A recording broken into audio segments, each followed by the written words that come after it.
अब जिस तरह उन्होंने इंटरव्यू में कह दिया कि वो 370 के ऊपर हो रहे सवालों पे कोई जवाब नहीं देंगे। क्यों नहीं जवाब देंगे आप? कोई सामान्य लोग तो सवाल पूछ नहीं रहे हैं, आपकी अपनी फ्रेटर्निटी के लोग सवाल पूछ रहे हैं। देखिए, chief justice of India Bharat के संविधान के कस्टोडियन हैं, अभिरक्षक हैं, और इसलिए अगर संविधानविद लोग चीफ जस्टिस के कुछ फैसलों पे सवाल उठा रहे हैं तो चीफ जस्टिस को उनके सवालों का जवाब देना चाहिए। उससे वो बच नहीं सकते, भाग नहीं सकते, अपनी जिम्मेदारी से वो नहीं जा सकते। इस पूरे मामले में बहुत सारे सवाल थे। अब जिस तरह उन्होंने इंटरव्यू में कह दिया कि वो 370 के ऊपर हो रहे सवालों पे कोई जवाब नहीं देंगे। क्यों नहीं जवाब देंगे आप? कोई सामान्य लोग तो सवाल पूछ नहीं रहे हैं, आपकी अपनी फ्रेटर्निटी के लोग सवाल पूछ रहे हैं। तो आप जब जवाब नहीं देंगे तो ये लगेगा कि सरकार के पक्ष में सुप्रीम कोर्ट भी झुका हुआ है। ये जो एक धारणा बनती जा रही है, इस धारणा को दूर करने की जिम्मेदारी तो चीफ जस्टिस ऑफ इंडिया को है।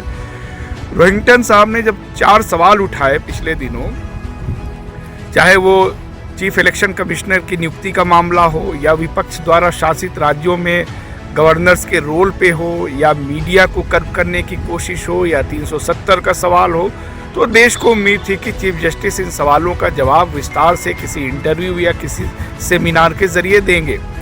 तो उन्होंने जवाब तो दिया, लेकिन ये कहते हुए सवालों को नकार दिया कि हम इस पर कुछ बोलेंगे नहीं। तो अगर ऐसा होगा तो सुप्रीम कोर्ट की छवि संदिग्ध बनेगी। उनके पूरे कार्यकाल में लगातार इस तरह के सवाल उठे हैं। आप देखिए, सबसे पहला सवाल तो यही था कि पंकज मित्तल जो जम्मू कश्मीर के चीफ जस्टिस थे, उन्होंने ऐलानिया ये बात कही कि संविधान के प्रस्तावना में सेकुलर शब्द होना भारत के लिए कलंक है। उनको प्रमोट करके आपने सुप्रीम कोर्ट का जज बना दिया।